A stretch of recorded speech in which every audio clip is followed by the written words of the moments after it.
नमस्कार, मैं प्रणाली, आप सभी का डेली न्यूज में स्वागत है। तो चलिए बढ़ते हैं आज की कुछ ताजा खबरों की तरफ। राजकारण में भातुकली का खेल नहीं रहता, इसमें रिश्तेदारी नहीं जिम्मेदारी रहती है। काम और रिश्तेदारी अलग अलग जगह पर रहती है। मैं मेरा काम जिम्मेदारी से करती हूँ, खून के नहीं, लेकिन मेरे रिश्ते विश्वास के हैं। एक व्यक्ति के विरोध में मेरी लड़ाई नहीं है, भाजपा के विचारों के विरुद्ध मेरी लड़ाई है, ऐसा सांसद सुप्रिया सुळे इन्होंने कहा। सांसद भाषण करने के लिए रहती है। हमारे लिए यह सिर्फ एक इमारत नहीं है, विचारों का मंदिर है। मोदी चुनकर आए तब से वे संसद की इमारत पर नतमस्तक हुए। इस लोकशाही के मंदिर में चर्चा करने के लिए लोगों ने हमें भेजा है। जिस संसद में ऐतिहासिक घटनाएं घटी है, वे यही संसद है। सभी प्रस्ताव यहाँ पर ही मंजूर होते हैं, ऐसा कहकर सुप्रिया सुळे इन्होंने अजित पवार इन पर निशाना साधा। उन्होंने आगे कहा की संविधानाच्या एक तर संविधान जागेवर आहे त्या पक्षाचं दोन्ही इलेक्शन्स म्हणजे शरद पवारांचा अध्यक्ष इलेक्शन आणि अजित पवार अध्यक्ष म्हणून इलेक्शन, ही दोन्ही इलेक्शन्स ही योग्य नाही असं जर ऑब्झर्वेशन असेल तर तिसरा पॉइंट म्हणजे फक्त लेजिस्लेटिव्ह स्ट्रेंथ म्हणजे एमएलएच्या नंबरवर तुम्ही हा निर्णय घेतलाय, जेव्हा डिस्क्वालिफिकेशन दुसरीकडे पेंडिंग आहे। हा खूप कॉम्प्लिकेटेड विषय आहे, त्याच्यामुळे तुम्ही असं म्हणूच कसं शकता की हा पक्ष तुमचा आहे, चिन्ह तुमचं आहे आणि आम्ही शरद पवारांना काहीच द्यायचं नाही। हे होणार नाही, हे सुप्रीम कोर्टाचे जज म्हणतात, मी म्हणत नाहीये। त्याच्यानंतर त्यांनी असंही सांगितलं की हे सगळं जे झालेलं आहे हे सगळं इंटरिम आहे, हे परमनंट नाही। म्हणजे जसं आमच्यासाठी नाही तसं अजित पवारांना ज्या पद्धतीने पक्ष दिलाय, चिन्ह दिलाय, ही फायनल ऑर्डर नाही। आणि दुसरं त्यांनी असंही त्यांच्या बोलण्यात आलं की सुभाष देसाईंचं 10th शेड्यूल ज्या उल्लेख सातत्याने करतात त्या 10th शेड्यूलचाही कुठेही सुभाष देसाईंचं जे इंटरप्रिटेशन आहे ते नीट पद्धतीने झालेलं नाही। त्याच्यामुळे आज मी सुप्रीम कोर्टाचे मनपूर्वक आभार मानते की त्यांनी ह्या सगळ्या गोष्टींची नोंद घेतलेली आहे आणि त्यांनी सांगितलं की राष्ट्रवादी काँग्रेस पक्ष शरद पवार हे आहे आणि इलेक्शन कमिशनला त्यांनी सांगितलेलं आहे की पुढच्या 7-8 दिवसाच्या आत या पक्षाला तुम्ही चिन्ह दिलंच पाहिजे, हा त्यांचा अधिकार आहे। पण हे सगळं होत असताना सातत्याने अजित पवार गटाचे जे वकील आहेत ते सातत्याने म्हणत होते नाही, शरद पवारांना पक्ष पण द्यायचा नाही आणि त्यांना चिन्हही द्यायचं नाही आणि स्वतःचं तर सोडा, नवीन पण द्यायचं नाही। म्हणजे दडपशाही नाही का? लोकशाहीमध्ये प्रत्येकाला इलेक्शन लढायचा अधिकार आहे, तो संविधानाने दिलेला आहे। भारतरत्न डॉक्टर बाबासाहेब आंबेडकरांच्या त्या संविधानाच्या चौकटीतच हा देश चालतो, ही अजून दडपशाही नाही। त्याच्यामुळे कोणी कुठला पक्ष, ज्या पहिलं तर पक्ष चिन्ह म्हणजे पक्ष सगळंच घेतलं ना, आता जर ते पक्ष चिन्ह आमदार सगळे घेऊन गेलेत तर आम्हाला वेगळा पक्ष वेगळं चिन्ह मिळून इलेक्शन पण लढायचा अधिकार नाही या देशात। हा कुठला न्याय? हा आमच्यावर अन्याय नाही तर काय आहे? कोणीतरी मला समजून सांगावं। पण तरी मी पुन्हा एकदा ऑर्डर वाचून पुन्हा जर तुम्हाला काही क्लॅरिफिकेशन हवे असतील तर जरूर त्याच्यावर तुमच्याशी उद्या मी पुन्हा बोलू शकते। आता तुमचे काही प्रश्न असतील तर जरूर विचारा। शेवटच्या मुद्द्याला धरून प्रश्न आहे, सुप्रीम कोर्टाने जे निर्देश दिलेत निवडणूक आयोगाला की पुढील 8 दिवसात चिन्ह द्या येणाऱ्या निवडणुकीच्या पार्श्वभूमीवर लोकसभेपर्यंत देशाच्या इतिहासात असं पहिल्यांदा झालं असेल की कारण तुम्ही सातत्याने निवडणूक आयोगाला बोलत होतात, हेच सुप्रीम कोर्टानं तुमच्या बोलण्यावरती शिक्कामोर्तब केले का? एक प्रश्न। आणि हे कितपत योग्य आहे की शेवटी सुप्रीम कोर्टाला या सगळ्यामध्ये लक्ष घालावे लागलं? हे दुर्दैवी आहे की सुप्रीम कोर्टापर्यंत आम्हाला जावं लागलं। एक तर ह्या देशाच्या इतिहासात असं कधीच झालेलं नाही की फाउंडर मेंबर ज्या माणसांनी पक्ष स्थापन केला ज्या माणसांनी पक्ष स्थापन केला त्या पक्षाचा तो अध्यक्ष होता।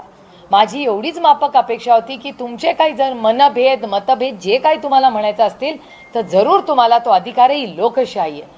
जरूर तुम्हाला वेगळी चूल करायची असेल तर जरूर करा, काय प्रॉब्लेम आहे? काहीच हरकत नाही। लोकशाहीमध्ये प्रत्येकाला त्याचं मत मांडायचा अधिकार आहे।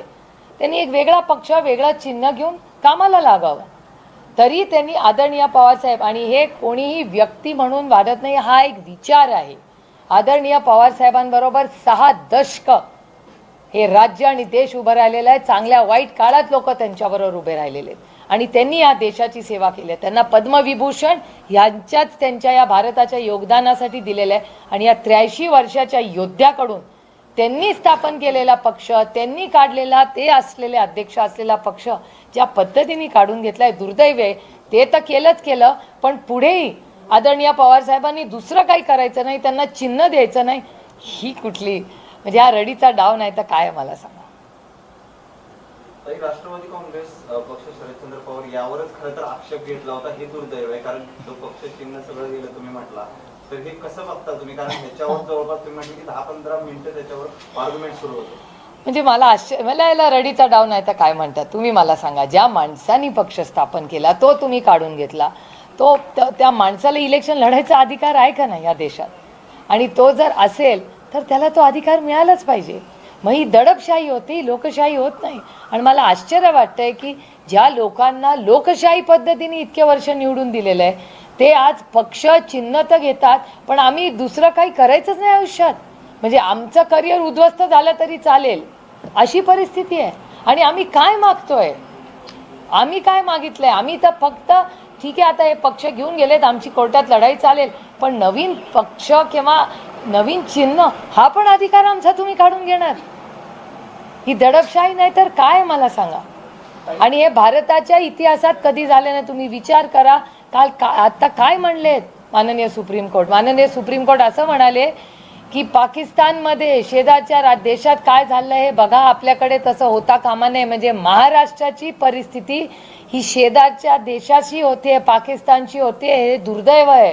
कैलासवासी यशवंतराव चव्हाणांना काय वाटत असेल आता तुम्ही विचार करा. अहो फार आमच्यासाठी राजकारण म्हणजे फक्त सत्ता भोगणं नाही आहे, एक वैचारिक बैठक आहे आमची. एका वैचारिक चौकटीत आम्ही काम करतो.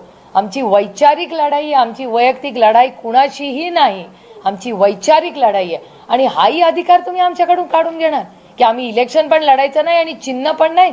काय आमची काय चूक आहे? आमची चूक आहे की आम्ही हाय परफॉर्मिंग MPs आहोत, हाय परफॉर्मिंग MLAs आहोत, आमच्यावर कुठले आरोप नाही, ही आमची चूक? म्हणजे देशाची सेवा केली ती पूर्ण निष्ठेने केली, पक्ष बदलला नाही, विचार बदलला नाही, ही आमची चूक. म्हणून आमच्याकडे पक्ष नाही आणि आमच्याकडे चिन्ह नाही. आणि ज्यांच्यावर आरोप झाले, ज्यांनी चिन्ह पक्ष बदलली, आता तुम्ही आदर्शचं उदाहरण बघा ना, आदर्शसारखं दुसरं उदाहरण नाही आहे या देशामध्ये. मला विचाराल तर आदर्शाचं उदाहरण मी स्वतः या देशाच्या फायनान्स मिनिस्टर वित्तमंत्र्यांनी 5 वाजता आमच्या समोर व्हाईट पेपर ठेवला आणि आरोप केले UPAच्या सरकारवर, भ्रष्टाचाराचे आरोप केले. शुक्रवारी त्यांच्याच म्हणजे ट्रेजरी बेंचच्या सत्तेत असलेल्या खासदारांनी पुरा हल्ला नाव घेऊन अशोक चव्हाणांवर केला आणि आदर्श घोटाळ्याचा आरोप केला. हा मी नाही केलेला आरोप, हा आम्ही कोणी केले नाही, भारतीय जनता पक्षाने आरोप केला. मंगळवारी त्यांचा प्रवेश झाला, बुधवारी ते राज्यसभेचे खासदार झाले. म्हणजे एका आठवड्याच्या आत, एक आठवडा पण घेतला नाही, आरोप केले, त्याच्याबद्दल नाव घेऊन पार्लमेंटमध्ये आरोप केले. या देशाच्या फायनान्स मिनिस्टरनी त्याचा शिक्कामोर्तब केला. त्याच्यानंतर त्यांचा भारतीय जनता पक्षात प्रवेश घेतला, त्याच्यानंतर त्यांना खासदार बनवलं आणि सगळ्या चॅनल्सवर आज त्यांचे इंटरव्ह्यूज चालले. मग अशोक रावांवर जो आरोप झाला तो खरा होता का खोटा? जर खरा असेल तर ना खाऊंगा ना खाने दूंगा हा अधिकारच नाही भारतीय जनता पक्षाला म्हणायचा. आणि जर खोटा असेल तर अशोक चव्हाणांच्या सगळ्या कुटुंबाची माफी भारतीय जनता पक्षाने मागितली पाहिजे की हो आम्ही तुमच्यावर आरोप केले ते खोटे होते. डेली न्यूज को सब्सक्राइब कीजिए और बेल आइकन दबाना ना भूलें ताकि हमारी खबरें सबसे पहले आप तक पहुंचे.